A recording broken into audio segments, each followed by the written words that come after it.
Salam, axşamınız xeyir olsun. Növbəti buraxılış sinifləri üçün atdığımız sınağın izahını verək. Başlayırıq birinci sualdan. 11-ci siniflər üçündür bu arada. Hansı cümlədə tabiəçilik əlaqəsi var? Tabiəçilik əlaqəsi ya mürəkkəb cümlənin tərəfləri tabiəç mürəkkəb cümlənin tərəfləri arasında olur, ya da həmcins tərəflər və ya həmcins üzvlər arasında olur. Şikayətçilər öz razılıqlarını bildirsələr də ərzdən geri götürmədilər. Burada ümumiyyətlə yoxdur.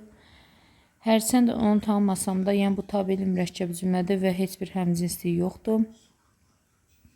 Həm kitabımı, həm də dəftərimi evdə unutduğum üçün sinifə girmədim. Kitabımı tamamlıq, dəftərimi tamamlıq. 2 dənə həmcins tamamlıq var. Deməli arasında nə var? Tabiəçilik əlaqəsi. Cavab C variantı. Nöqtələrin yerinə elə söz seçsin ki, mühəndis sözü sintaktik əlaqənin əsas tərəfi olsun. Mühəndis, kim mühəndis, mübtəda. Mübtəda nə zaman əsas tərəf olur? Bütün məqamlarda əsas tərəf olur. Yəni, elə seçməliyəm ki, bu mühəndis sözü təyin olmasın, mübtəda olsun ki, buna biz əsas tərəf deyə bilək. Mühəndis kədərlidir. Bu da xəbər olduqda avtomatik mühəndis sözü olur mübtəda. Mübtəda olduqda da əsas tərəf olur uzlaşma əlaqəsində. Gəlirəm 33-ə. Hansı cümlədə mübtəda isim birləşməli ifadə olunub? Yayda çay kənarında əşlən ağacların kölgəsində dincəlmək çox zövqlüdür. Burada maqmək məsdər tərkibdir. Yayda çay kənarında əşlən ağacların kölgəsində dincəlmək. Deməli, məsdər tərkib var. Keçdim, bizdən isim birləşmək istəyir. Penceyimin qırılmış düyməsini hər yerdə axtarsam da, mən axtarsam, mübtəda yoxdur.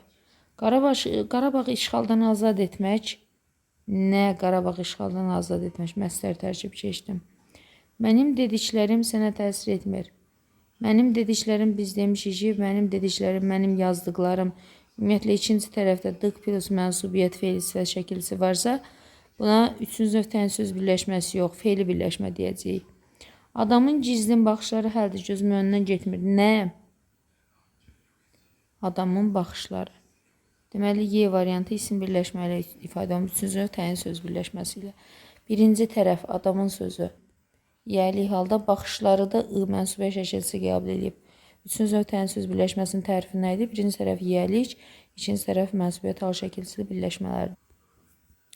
Növbəti sual deyir, xəbəri işarə əvəzi ilə ifadə olmuş cümlələri müəyyənləşdirin. Çox asan sualdır. Xəbərinə birbaşa baxıram. Budur, işarə əvəzi idi. Mənəm, şəxs əvəzi idi, için çıxdım. İdarəyə gələn elə direktorun özü təyin əvəzi ilə keçdim. Emis aradadır, sual əvəzi idi, belə. O, bu, elə, belə, həmin. Cavab 1-5, cavabımız nədir? C variantı. Gəldim 35-ci suala. Hansı cümlədə ikinci dərəcədə üzvlərin hamısı işlənib? Deməli, biraz yaxınlaşdıraq. Deyir ki, gənc qız gəminin göyərtəsində dayanaraq saralmaqda olan üfüqləri seyr edirdi. Seyr edirdi xəbər. Kim qız? Hansı qız? Gənc qız. Nəyi seyr edirdi üfüqləri? Hansı üfüqləri? Saralmaqda olan üfüqləri. Nə tərzdə seyr edirdi? Gəminin göyərtəsində dayanaraq. Zərflik, tamamlıq, təyin. İkinci dərəcə üzvlərin hamısı oldu. Deməli, cavabımız nədir? Elə A variantı. O birisilərinə baxaq. Bakının ən tanınmış görkəmli yerində yeni mənzil aldığınızı eşidib sevindim. Sevindim. Nə zaman sevindim? Bakının ən tanınmış görkəmli yerində mənzil aldığınızı eşitdiyim an. Zaman zərfli keçdim. Yavaş-yavaş hava qaralır. Qaralır. Nə hava? Nə tərzdə qaralır? Yavaş-yavaş. Axşam düşürdü, xəbər. Burada ikinci dərəcə üzv yoxdur. Marağımı gizlədə bilməyə pəncərədən çölə boylandım. Boylandım. Kim mən? Mübtədam yoxdur. Haraya boylanıram? Çölə. Hardan boylanıram? Pəncərədən. Nə tərzdə boylanıram? Nə səbəbə boylanıram? Marağımı gizlədə bilmədiyim üçün. Deməli, burada da təyin yoxdur, keçdim. Hər kəsə sözünə, davranışına görə qiymət verilir. Qiymət verilir Nə səbəbə qiymət verilir? Davranışına görə, sözünə görə. Yəni, burada da tamamlıq falan görürük ki, yoxdur. Gəlirəm. Növbəti sual. Fikirlərdən biri yanlışdır. Mübtəda heç bir cümlə üzvünə asılı deyil. Bu düzdür.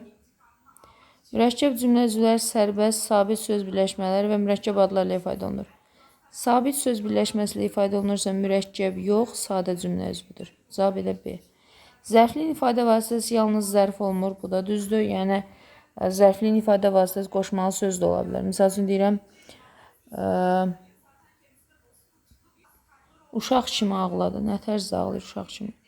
Söz cümlələri üzvlənmir. Bu da düzdür. Bəzi cümlə üzvləri sual cavab vermir. Hansıları idi? Sual əvəzişləri və predikativ xəbərlər suala cavab vermir demişik. Ona görə Y də düzdür. Cavabımız B variantı. Sonra gəlirəm nəyə? 37. Onun əlləri soyuqdan donmuşdu cümləsində zərfliyin ifadə vasitəsi. Xəbərimiz donmuşdu. Nə donmuşdu onun əlləri? Mübtədamı tapdım. Görək mübtədanın işarəsini seçə biləcəyik.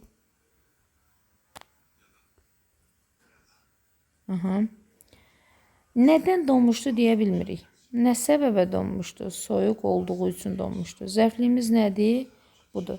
Ay müəllim, nədən donmuşdu? Nədən əşya deyil axı sən ona nədən sualını verəsən?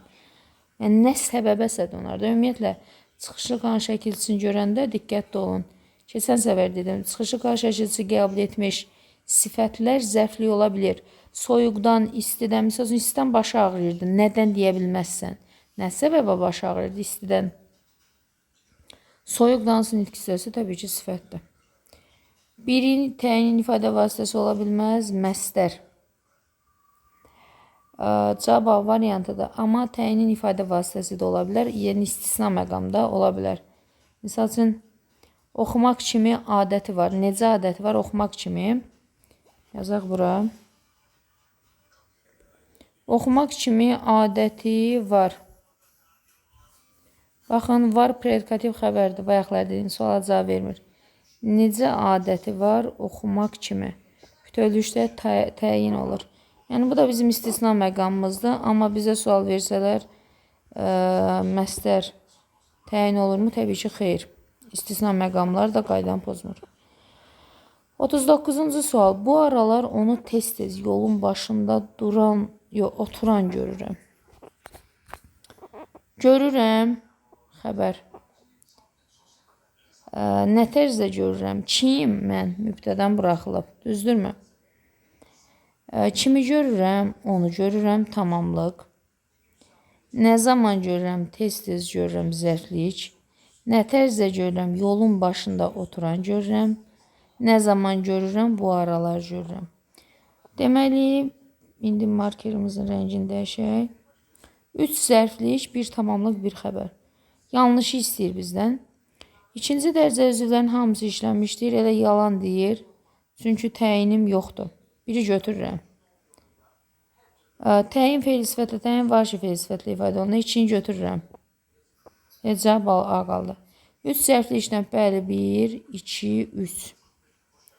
3-ü götürürəm. Yox, bizdən səhvi istəyir axı, bu düzdür. Vasitəli tamamlıq şəxs əvəzliyi ilə ifadə olunub. Onu vasitəli tamamlıqdır, vasitəsiz. Bu da vasitəsiz tamamlıqdır. Vasitəli tamamlıq yoxdur. 4-ü də götürürəm. Mübtəda buraxılmışdır. Bəli, bayaqlar dedim, amma mən. Bu da düzdür. Bizdə nə istəyirdi? Yanlışı. Cavabımız A variantı.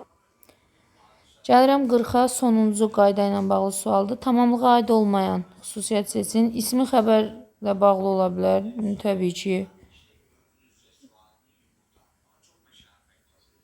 Kitablarımızdan yüngüldür.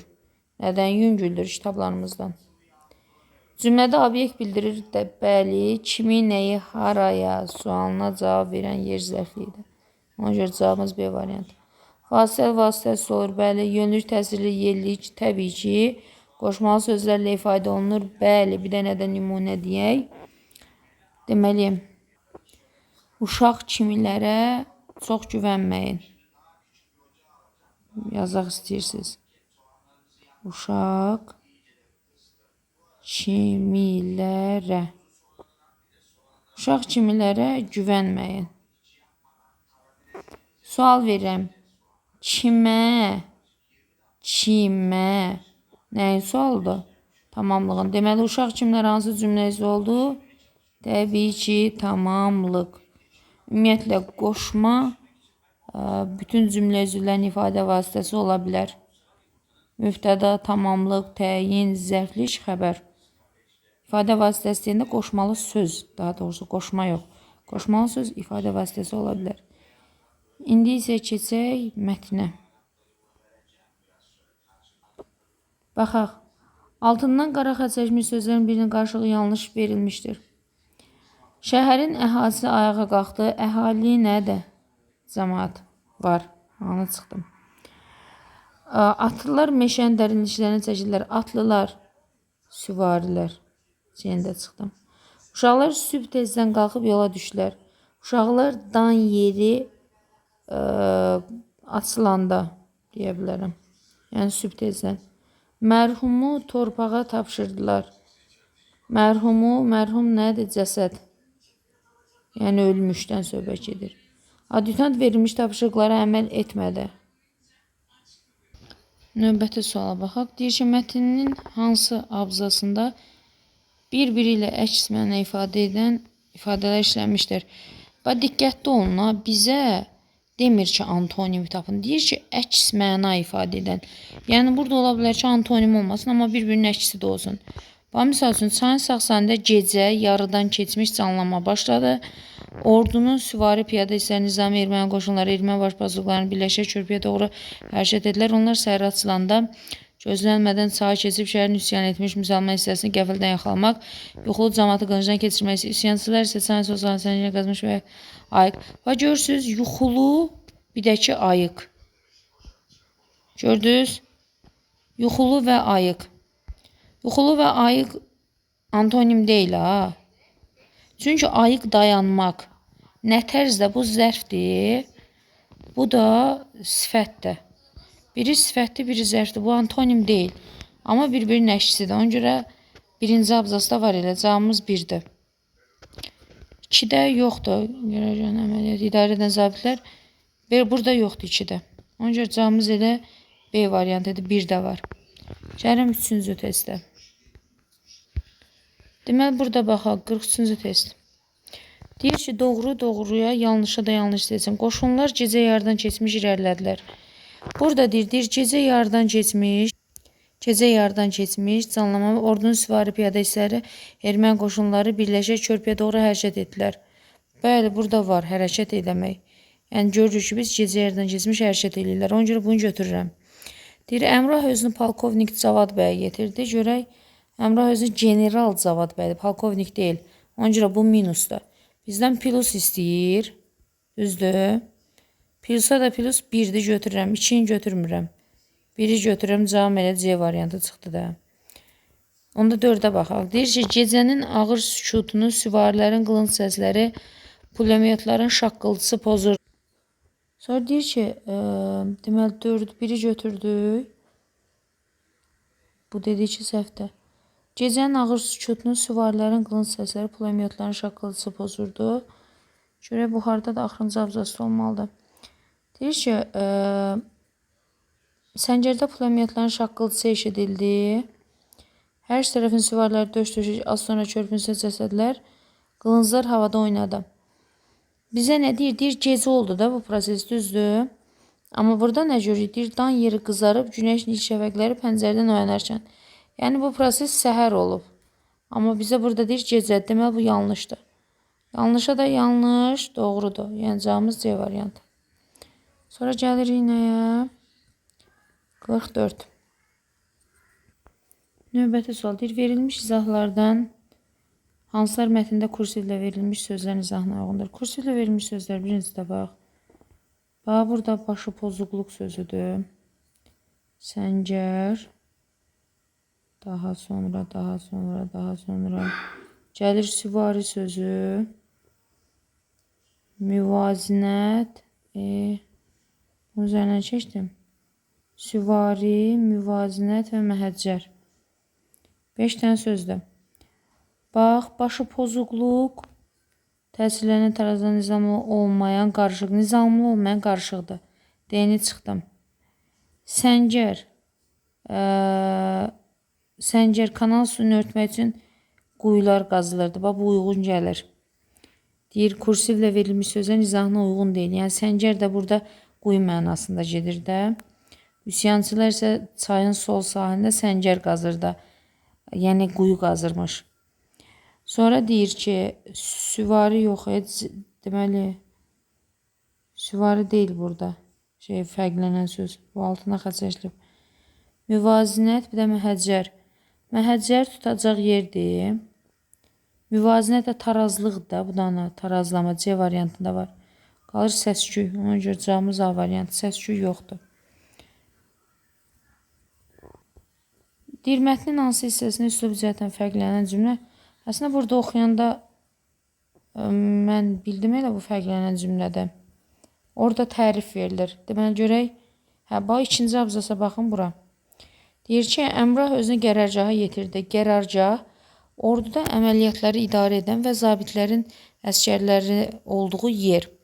Bax, bu cümlə var, ha. Bax, bu cümlə. Bu cümlə tərifdir. Bizim görürük ki, danışdığımız bir əsərdir. Düzdürmü? Əsərin içərisində tərif veriblər. Tərif hansı üsluba aiddir? Elmi. Əsər hansı üsluba aiddir? Bədii. Yəni, bədii üslubun içərisində elmi üslubdan bir dənə nümunə veriblər. Deməli, pozulur da üslubi cəhətdən. Üslubi cəhətdən fərq yaranır da. Deməli, ona görə ikinci abzasda üslubi cəhətdən fərq var. Bu da hansı hissədir? Əsas hissədir də. Cavab B variantı. Növbəti sual deyir ki, nöqtələrin yerinə uyğun gələn söz yazın və onu cümlədə işlədin. Bizdən söz istəyir, sözü nə edirik? Cümlədə işlədirik. Diqqətli olun situasiya suallarında. Nöqtələrin yeri hanı? Nöqtələrin yerini tapaq. Hə, burada. Deməli deyir ki, bunu nöqtələrin yerinə tapmaq üçün birinci verilmiş abzasda oxuya bilərik. Yəni, diqqətli olmalıyıq da. Verilmiş cümləni də rahat oxuya bilərik. Onlar bir göz qırpımında həyətə çıxıb, bu hissədə söhbət gedir də. Onlar bir göz qırpımında həyətə çıxıb atlarına mindilər və başa düşdülər ki, bu il çayın suyu həddindən artıq olduğundan yeganə keçid ancaq körpüdən ola bilər. Həddindən artıq çox da deyə bilərəm, az da deyə bilərəm.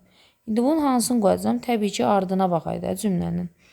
Dağlardan baş alıb gələn çayın qıжqov suyu sahilləri yalayırdı. Sahilləri yalamaq o deməkdir ki, yəni artıb ki, sahillərə gəlib çıxıb da, başa düşdünüz? Yəni quruma yoxdur, artma var. Deməli, həddindən artıq çox imiş. Çox sözünü qoyacağım bura, yazacağım çox. Sonra mənə deyir, bunu cümlədə işləd. Çoxu istənilən vəziyyətdə cümlədə işləd də. Misal üçün, mən çox kitab aldım.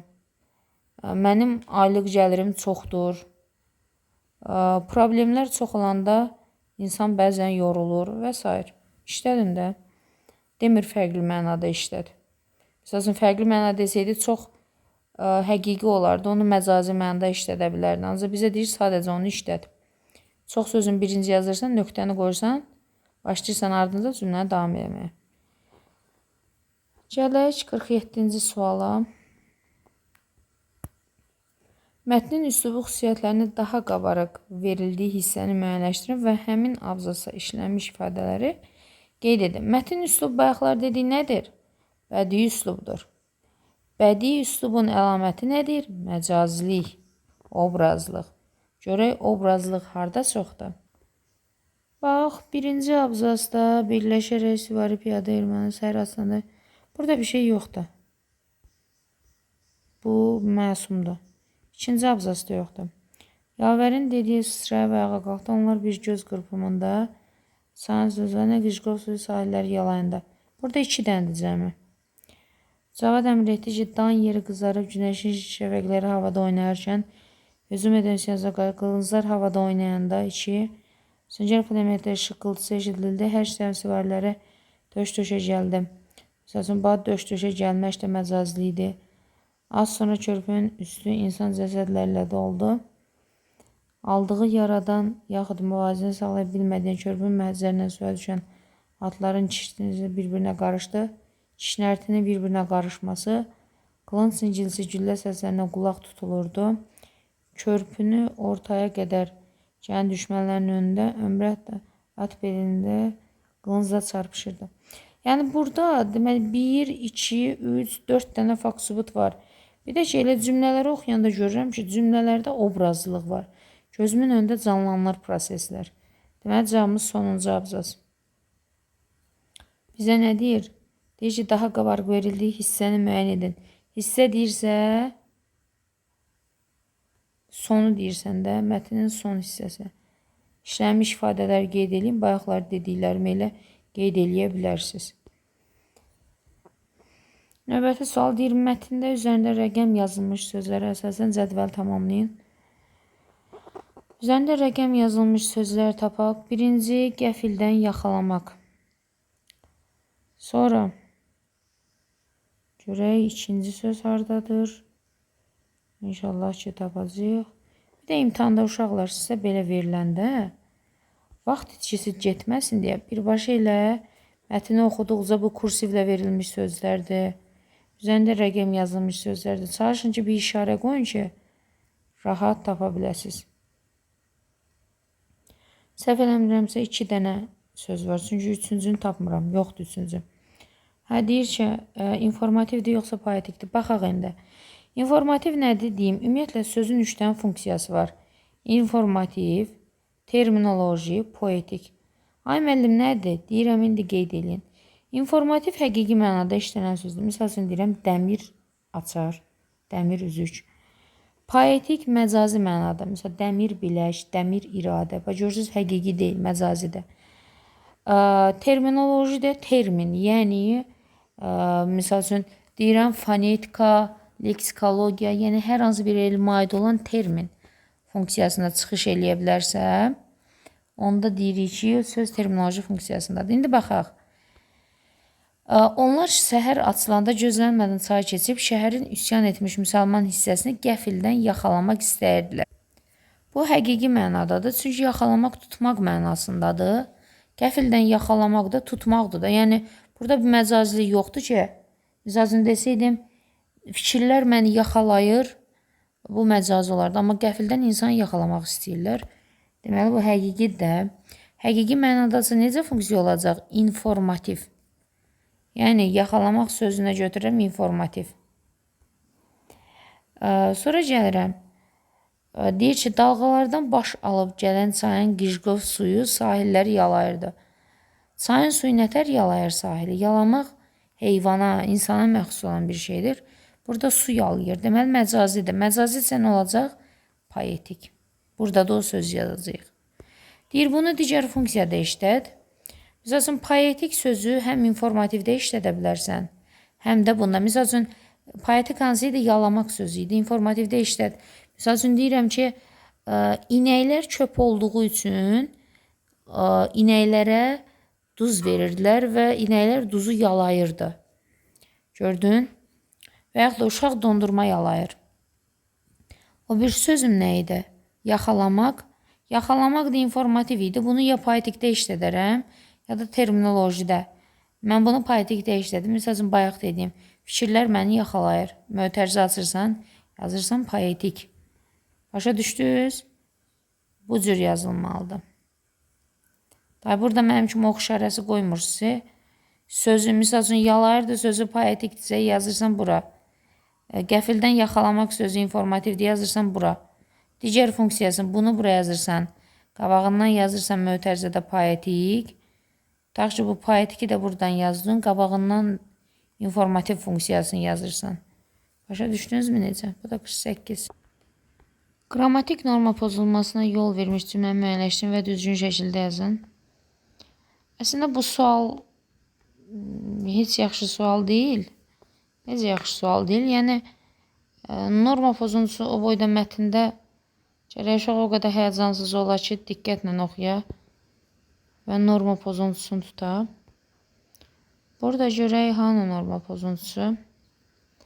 Körpədə hərəkət edə onlar, burada yox idi. Əslində oxuyanda axırlarda olmalıydı. Hə, baxın. Cavad bəy əmr etdi Əmraha. Əmr etdi xəbərdir də, düzdürmü? Əmrah da tamamlıqdır. Tamamlıq xəbərdən əvvəl gəlməli idi. Cavad bəy Əmraha əmr etdi. İnversiya prosesi baş verib. Deməli, burada nə var? Norma pozuntusu.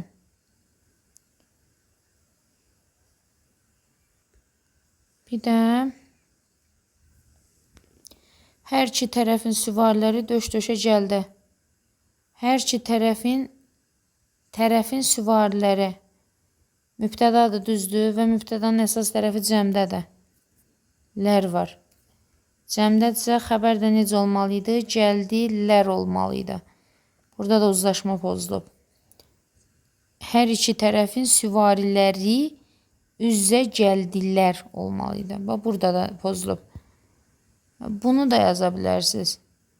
Bunu yazmağınız daha düzgün olar. Bu cümləni. Əslində, inversiya fərqi yoxdur. Söz sırasının pozulmasıdır. Adətən bu cür öyrədirlər ki, mübtəda ilə xəbərin yeri dəyişdi, amma fərq eləmir. Söz sırasının pozulması inversiyadır, amma burada da norma pozuntusu var bu dediyim cümlədə. Süvariləri üz-üzə gəldi, yox, üz-üzə gəldilər olmalıydı.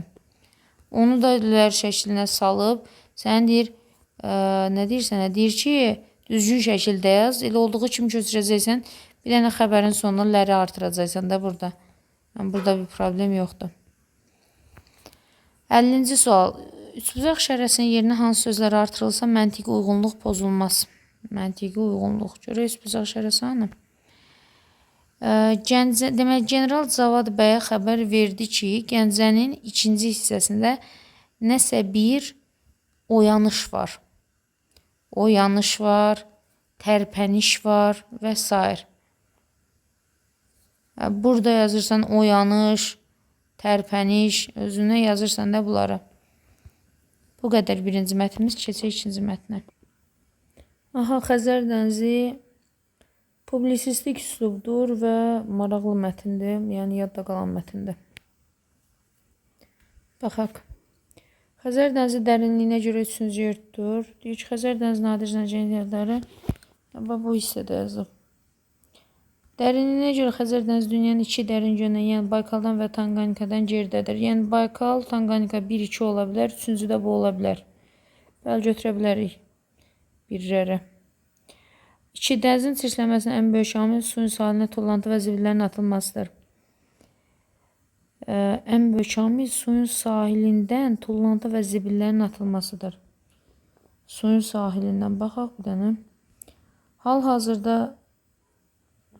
deməli Xəzər ekoloji vəziyyətini burada buraya yazıb.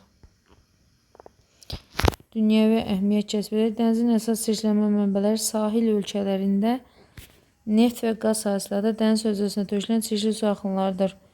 Bəli, bunu da götürə bilərik. Amil suyun sahilində tullantı və zibillərin atılmasıdır. Bəli, götürə bilərik. O, neft hasilatı da tullantı sayılır da. Onun üçün götürürük, diqqətli olun. Yəni, tullantı deyəndə sırf misal butulka, yediyimiz qidanın qabıqları, paketlər nəzərdə tutulmur. O da bir tullantıdır. Neft də tullantıdır. 1-2-ni götürürəm. Cavab elə C variantı. 5-ə baxaq. Deyir, 3-də deyir, yalnız bizim üçün əhəmiyyət daşıyır. Xeyr. Xəzər dənizi coğrafi vəziyyətinə görə yer falan. Hal-hazırda Xəzər dənizi ekoloji vəziyyəti dünyəvi əhəmiyyət kəsb edir. Ona görə 3-ü çıxıram, qalır 1, 2 və 5. Kaspi adı Qafqaz Albaniyasında yaşamış Kaspi tayfasının adı ilə bağlıdır. Kaspi Xəzər dənizi Quz, Oğuz adlandırılır. Xəzərin bir adı da Quzğundur. Burada deyilir. Deyir ki, dənizin adı da onun sahilində yaşayan xalqların, Kaspi, Xəzər, Oğuz adlandırılır. Bəli, demək bu Kaspi xalqı olub da. Kaspi tayfasının adı ilə bağlıdır. Bəli, əsaslana bilərik. Ona görə cavabımız C variantı. Növbəti sual deyir ki, çərçivədə verilmiş sözün kontekstə uyğun qarşılığını işləndiyi nümunə. Çərçivədə verilmiş söz indikator sözdür. Baxın uşaqlar, nə olsun müəllimlik? Bu termindir. Yəqin ki, fizika ilə bağlı bir termin olar. Və bu sözün fiziki termindir. Mənasını bilmək, məsəl üçün, dil müəllimlərinin vəzifəsi deyil. Bunu nə üçün deyirəm sizlərə? Yəni, bu tipli sual düşəndə, ay Allah, mən lüğəti əzbər bilmirəm, deyib özümüzü təşvişə salmırıq. Onsuz da bizə verilən bu mətnlərdə qayda tələb olunmur. Deyir ki, gör nə deyir? Kontekstə uyğun. Deyir, kontekstə uyğun qarşılığını tap. Demir ki, ged lüğətdən qarşılığını tap. Onu sən eləyə bilməzsən. Səndən soruşur ki, görün bu həqiqətən anlayır oxuduğun.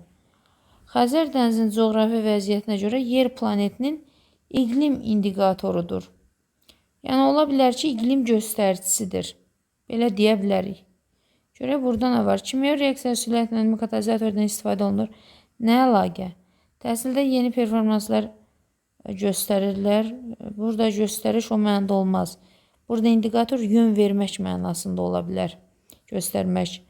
Təzyiq normal olması insan sağlığının ilkin göstəricisidir. İlkin yön vericisidir ola bilər.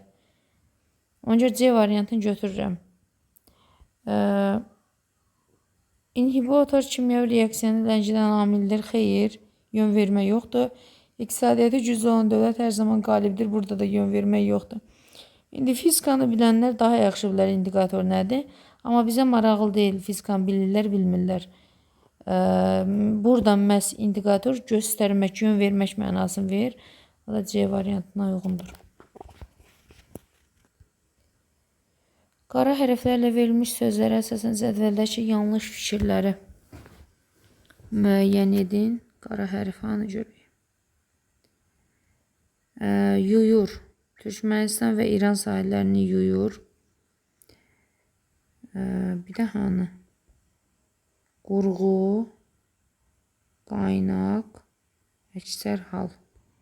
Növbəti suala baxaq. Qara hərflərlə verilmiş sözlərə əsasən cədvəldəki yanlış fikir. Demək, qara hərflə sözləri tapaq bir də. Yumaq sözü. Silindiyi bayaq tapmışdıq. Qurğudur, qaynaqdır, bir də hal. Ümumiyyətlə, mən deyərdim ki, mətnlərdə ən çətin sual budur. Çünki çox diqqətli olmaq lazımdır. Deməli, baxaq. Yumaq sözü. Qazaxıstan, Türkiyə, İran sahillərini yuyur. Yəni, yumaq orada su dəyir də, sahillərə su dəyir. Məsələn, günahlarını yumaq məcazidir. Amma orada həqiqətən yuyur da gəlir sahillərə. O, həqiqi mənadadır. İnformativ olmalıdır. Orada verir poetik. Bu səhvdir. Biri götürürəm. Qurğu informativdir. Deməli, təmizləyici qurğular, bəli. İnformativdir. Məktəbimizə yeni qurğu gətirilib. Bu da informativdir. Bax, bunu səhv verib. Bu da informativdir. Bunu da səhv verib. İkini də götürürəm. Qaynaq poetikdir. Baxaq. Bundan sonra tarixi qaynaqlar. Bəli, poetikdir. Nəyə görə ay müəllim? Baxaq. Qaynaq sözünün kökü qaynamaqdır. Yəni, bir yerdən qaynayıb çıxan başlanğıc deməkdir. Məcazi mənada da nəyinsə mənbəsi başlanğıcı mənasını verir. Yəni, tarixi qaynaq məcazi deyək, zan çıxartmayın. Ona görə poetikdir. Dəmir qaynağı da düz verib. Ona görə biz səhvi tapmalıyıq. Üçləri çıxsam qalır 1-4. Demək, 1-4 düzdür. 2. İkini də dedim də. Hallar. Dəniz əksər hallarda informativdir. Yəni, əksər vəziyyətlərdə. Bəzi hallarda tez-tez qərar vermək lazım deyil. Bu informativdir, düzdür. Amma bunu verdiyi nümunə də informativdir. Bizə fərqli nümunə verməliydi. Ona görə 4-ü də götürürəm. Cavabımız nə oldu? C variantı. Növbətə sual baxa. Deyir, mətnin hansı hissəsində sual cavab tapmaq olmaz? Dənizin bitki və heyvan örtüyünün qorunması üçün hansı işlər görülür? Baxaq. Deyir ki, bura. Neftlə çirklənən nəinki dənizin flora faunasına, həmçinin dip sönüküntüsünə də təsir edir. Təmizləyici qurğular vasitəsilə deməli nəsə eləyirmişlər. Anı çıxdım. Bir çox Xəzəryan dövlətləri məhz Xəzər dənizi vasitəsilə iqtisadi inkişaf eləyir. Baxaq. Bir çox Xəzəryan dövlətlər hansılardır? Buradan bura. Xəzər dəniz suları Azərbaycan, Rusiya, Qazaxıstan, Türkmənistan sularını yuyur. Dəniz sayıqatı bu qədər uzanır. Xəzər dənizi bu dövlətlərin iqtisadi inkişafında mühüm rol oynayır. Buna da cavab tapdıq. Toponim adlanan yarımadasında həmin ərazidə yaşayan xalqlar. Bəli. Sonuncu abzasda deyirək xalqların adı ilə adlandırılır. Buna da cavab tapdıq. Geniş Xəzəryanı ovlağı əhatə edir. Belə bir şey yoxdur. Xəzər dənizinin neçə adı məlumdur. Deməli, Xəzərin 100-ə qədər adına rast gəlmək olar. Buna da cavab tapdıq. Cavabımız nə oldu? D variantı. Burada da C idi də, səhvləmirəmsə. Deyir ki, mətnin neçənci abzasının mətnin ümumi mənası ilə əlaqə zəifdir. Aslında bu cəmlə gözümə bayaqdan dəyir mənim. O şeydən, hansısa çaydan məlumat verirlər. Burada bu dana. Deyir ki, Volqa çayının uzunluğu 3530 kilometrdir. Nə əlaqə Volqanın? 1, 2, 3, 4, 5-ci abzas. Yəni, buraya yazmalıyıq. 5, C variantı. Əslində, bu sualında qoyulur səhvdir. Çünki deyilməlidir, mətnin neçənci abzasındakı cümlə və ya fikir ümumi məna ilə əlaqəsi zəifdir fikrin. Nöqtələrin yerinə uyğunca ifadəni yazın. Görün, nöqtə hanı? Nöqtə. Deməli, yer xəttinin ümumi uzunluğu 6725 kilometrdir. Bunun 750 kilometr təxminən Azərbaycan ərazisinin payına düşür. Belə bir cümlə qoya biləriz, fikir qoya biləriz, payına düşür.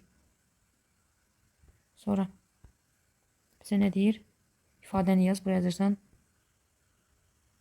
payına düşür. Sadəcə bunu yazırsan. Mətnə əsasən 2 tezis yaz. Tezis nədir ay müəllim? Tezis konkret faktı və əsas olmalıdır.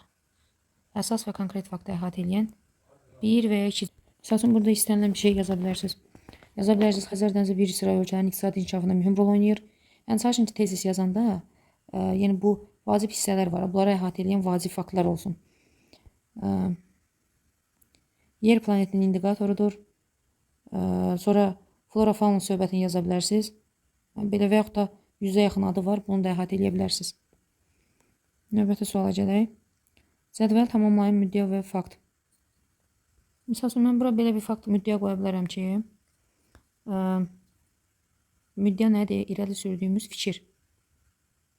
Fakt nədir? Mətndə konkret gördüyümüz hər hansı bir cümlə. Yəni, biz birinci faktı götürürük, fakta baxaq. Ondan sonra müddəanı çıxardaq da. Birinci həmişə faktı tapın. Misal, görün nə qədər fakt var. Bu boyda cümlə var, mətn. Mətn başdan ayağa faktdan ibarət. Sən istənilən bir maraqla cümləni seç və oradan fikir yürüt. Misal üçün, mən burada nəyi seçərəm? Mənə burada açıq maraq verən bu cümlə oldu. Məşhur, deməli, Xəzər dənizinin adı ilk dəfə eramızdan əvvəl 6-7-ci əsrlərdə məşhur coğrafiyaşünas Milletli Ekateyn tərəfindən Hirkan adı ilə verilmişdir. Belə deyə bilərəm ki, bunu fakt kimi qoyandan sonra heç o tarix yazmıram, bunu yazıram. Yazıram, coğrafiyaşünas Milletli Ekateyn tərəfindən Xəzər dənizinin adı Hirkan adı ilə verilmişdir. Qoyandan sonra yazıram ki, müddəaya Xəzər dənizi dünya, deməli, belə deyək də, dünya coğrafiyaşünaslarının da diqqətini çəkmişdir. Və faktımda nədir? Bu da faktdır. Və yaxud da başqa bir fakt götürək buradan. Misal üçün, burada yazıb ki, dünyanın ən iri gölüdür, düzdür? Və yazıb ki, Azərbaycan onun sərhədində yerləşir, düzdür? Sən yazırsan ki, Azərbaycan dünyanın ən iri gölünün sahillərində yerləşir. Və faktı da qoyursan, Azərbaycan Xəzər dənizi sahillərindədir. Xəzər dənizi dünyanın ən iri gölüdür. Və ya başqa bir fakt götürək buradan. Misal üçün, bu çirklənmə söhbətinə əsasən. Deyə bilərik ki, Xəzər dənizinə vaxtı ilə, deməli, Xəzər dənizinin ekologiyasına vaxtı ilə qayğı göstərilməmişdir və dənizin çirklənmə vəziyyəti getdikcə artmışdır. Faktı da qoyursan ki, neft və qaz sahələri dənizin, deməli, dəniz hövzəsinə tökülən çirkli su axınları, bu hissəni, çirklənmə mənbələrini qoyursan. Bu da aşağıdan deyəcəksən, flora faunasında təsir edir. Yəni, görün nə qədər burada fakt müddəa çıxartmaq olar. Gəlirəm sonra nəyə? Bunu da dedik. 57-8-də dedik. Altından xətt çəkmiş cümləni şərh edin. Altından xətt çəkmiş cümləni. Deməli, bu deyir ki, Xəzər dənizi selfinin orta dərinliyi 100 metrdir. Burada da Xəzər dənizi selfinin orta dərinliyi 100 metrdir deməklə, yəni burada bu cümlənin aydınlığın izahını verəcəksiniz. Yəni, self nədir burada?